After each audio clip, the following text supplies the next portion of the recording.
Tempat di mana langkah kecil bisa membuka pintu ke dunia yang harusnya gak pernah lo lihat.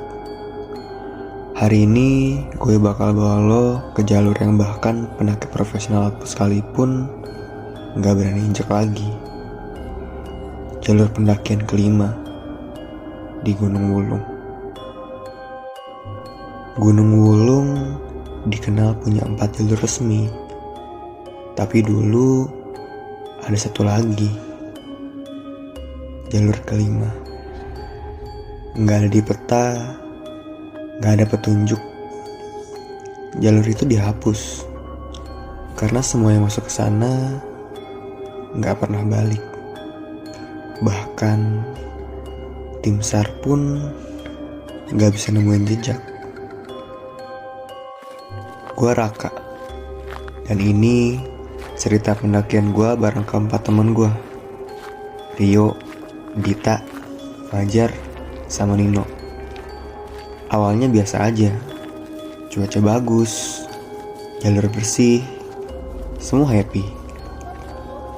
Tapi dari awal, entah kenapa gue kayak ngerasa kayak kita dipanggil. Di pos terakhir ada seorang kakek, matanya tajam, dan suaranya pelan. Kalau kalian lihat jalan kecil setelah batu besar, jangan diikutin ya, karena itu lintasan kelima, tempat orang yang kepanggil, dan gak pernah balik, no. Kami cuma ketawa waktu itu. Kirain cuma cerita horor lokal. Tapi kami semua salah. Kabut turun gak wajar. Kompas kita muter-muter semua. Dan kami beneran ketemu jalur itu.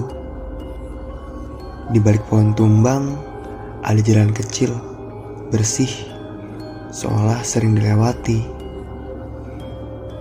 Kami ngelangkah masuk dan langsung sadar suasananya beda. Nggak ada suara burung, nggak ada suara angin, apalagi sinyal. Cuma sepi. Dan langkah kaki kami yang kedengaran itu kayak suara langkah 6 orang. Padahal kita cuma berlima. Rio turun ambil air ke dekat sungai, tapi gak balik-balik. Pas kami nyusul, ranselnya ada, tapi gak ada jejak kakinya. Kayak dia dicabut dari dunia ini. Dari situ kami mulai panik. Kami terus mencari Rio sampai di tengah hutan ada kabin kayu. Kayak gak masuk akal banget gak? Ada bangunan di situ. Terus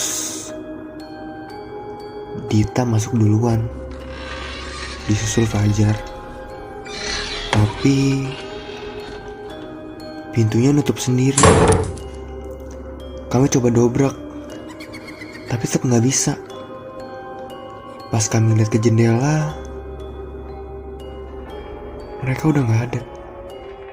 Di dalam gue lihat banyak puluhan wajah pendaki.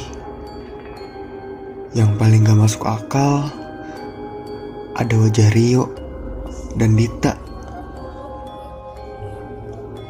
Gue tinggal berdua sama Nino. Tapi pas gue noleh, Nino juga hilang. Gak ada suara, gak ada teriakan. Gue lari sekenceng-kencengnya. Sampai tiba-tiba sinyal HP gue balik. Yang paling seremnya ada 37 pesan dari Dita. Dan chat terakhirnya dia bilang, lo udah dipanggil.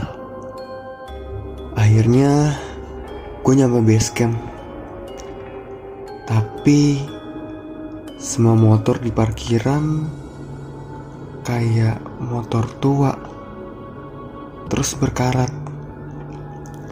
Catatan pendaki di meja base camp tahun 2004. Gue buka galeri, semua foto selama pendakian kosong.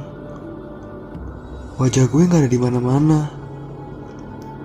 Seolah gue gak pernah ikut pendakian ini. Seketika itu gue sadar. Ternyata pesan dari Dita yang bilang lo udah dipanggil, iya kejadian.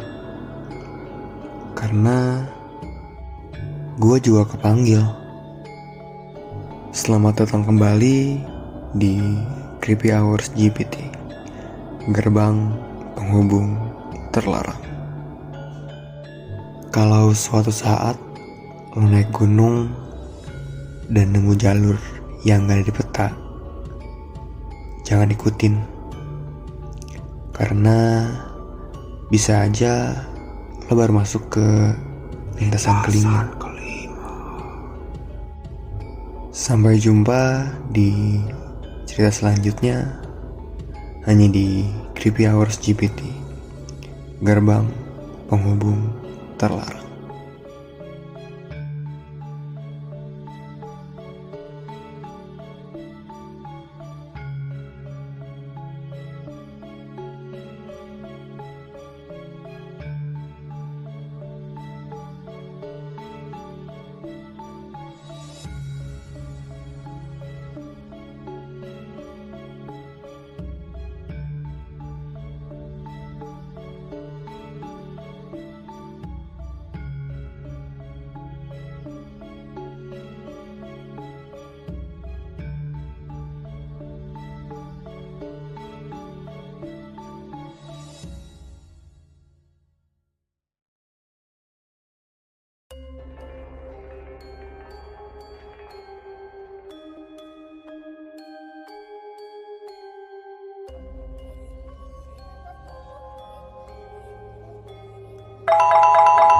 Hai, kalian udah sampai.